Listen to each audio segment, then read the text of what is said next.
চলো খেতে খেতে ভিডিও কর।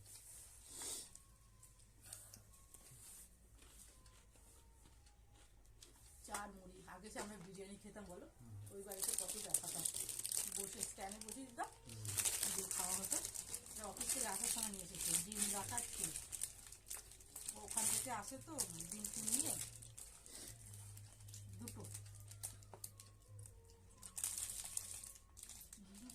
অনেকগুলো করে দিল, একটা তুলে রেখে দেবো বলো, সর্দি করেছে তো ভাত দিয়ে গড়াচ্ছে, ওই জন্য একটু মুড়ি মাখা হয়েছে, ঝাল মুড়ি ছোলা দিয়ে বাদাম দিয়ে, এই যে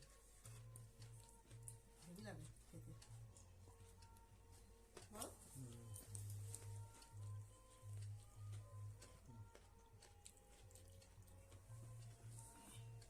ওই রকম থেকে অফ করো, তোলো না করে তুলে অফ করবে।